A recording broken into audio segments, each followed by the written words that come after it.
Nous sommes avec un monsieur qui s'appelle Jean-Claude Tourdouilly. Alors, Jean-Claude Tourdouilly, vous êtes artiste. J'ai envie de dire, vous êtes artiste verrier. Parlez-nous un petit peu de vous. Vous venez d'où? De France? Je viens de France, oui, du nord de la France. Du Pas-de-Calais plus particulièrement. Et mon atelier est dans un petit village, parce que les ateliers de verrier étant assez bruyants, il vaut mieux être dans un endroit où on ne nous entend pas trop. Voilà.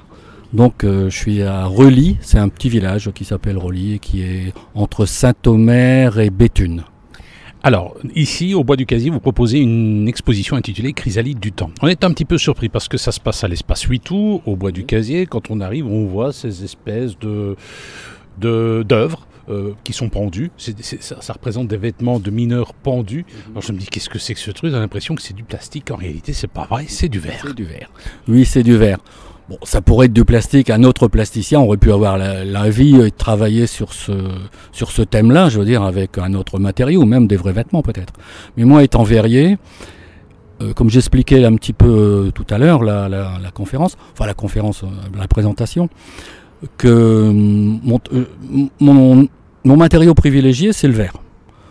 Donc voilà, la réflexion était de dire, bon, si je travaille sur ce thème-là, qui est donc la mémoire de la mine et plus largement la mémoire du travail industriel, étant donné l'histoire de cette industrie, là en particulier la mine, bon, avec toutes les difficultés, je disais, bon, je me suis quand même je me suis renseigné, et j'ai fait une petite étude là-dessus, et c'est arrivé que je décide de donc faire ces vêtements en verre à l'échelle 1, c'est-à-dire comme des vrais vêtements en fait, et pendus dans des conditions, bon, comme là par exemple ça se présente justement dans un endroit qui est dédié à la mine, donc c'est vraiment parfait, avec autour des machines énormes, toutes noires, rouillées, qui par rapport à ces vêtements d'une légèreté, d'une transparence et d'une fragilité aussi, sont tout à fait à leur place, je dirais.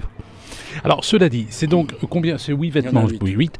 La couleur est blanche. En fait, ouais. C'est oui, et au-dessus le casque. On peut le voir notamment en photo sur ce podcast. Alors, il y a notamment le casque. C'est combien de cuissons au total?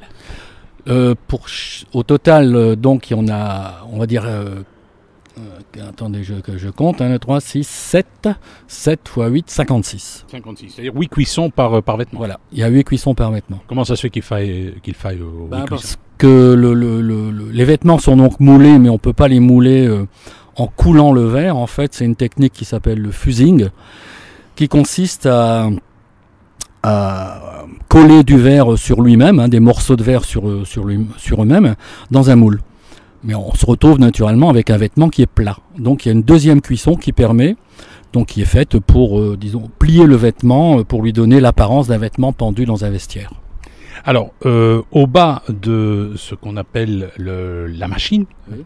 La machine qui tirait notamment les cages de la mine, on voit notamment des casques. Alors, ils sont faits comment ces casques? C'est en verre aussi? Non, pas du tout. C'est de la céramique.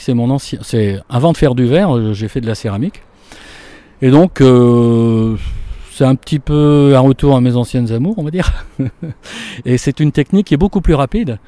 Donc ça m'intéressait d'en faire le plus possible. Je dirais, c'est pas fini d'ailleurs. Je sais pas où va.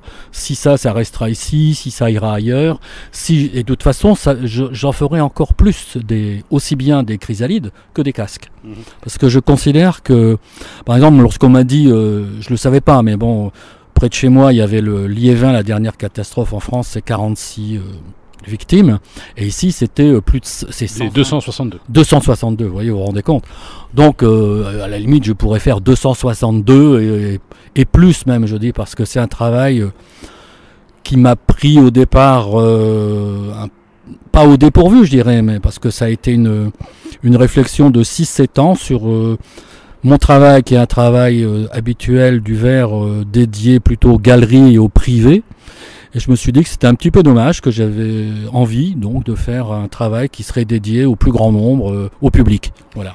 Chrysalide du temps, c'est lié à la Première Guerre mondiale. Quel est justement ce lien entre ces œuvres et la Première Guerre mondiale? Alors là, c'est beaucoup plus délicat, parce qu'on m'a dit d'exposer dans ce cadre-là. Moi...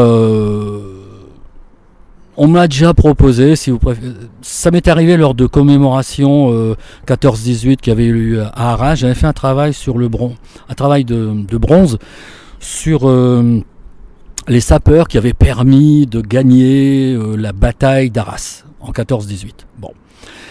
Et j'avais donc rencontré des gens qui étaient donc carrément dans le... Comment dire, soit des historiens, des gens comme ça qui connaissaient toutes les histoires de la guerre, bien sûr, et qui m'avaient dit, tiens, c'est marrant parce que ton travail pourrait complètement s'appliquer à une commémoration de 14-18, dans le sens où, c'est pareil, il y a eu des victimes, et comme toi, ton travail, c'est sur la mémoire, et donc, par nécessité et historiquement, les victimes, ça pourrait s'y prêter. Alors, j'avais rajouté, oui, mais pour la guerre, j'aimerais bien faire des fusils en verre, qui soient très fragiles aussi. Eh bien, ça va. Symbolique. En tout cas, merci, et on peut découvrir cette exposition, en principe, jusqu'au 11 novembre. Ça pourrait être prolongé. Merci.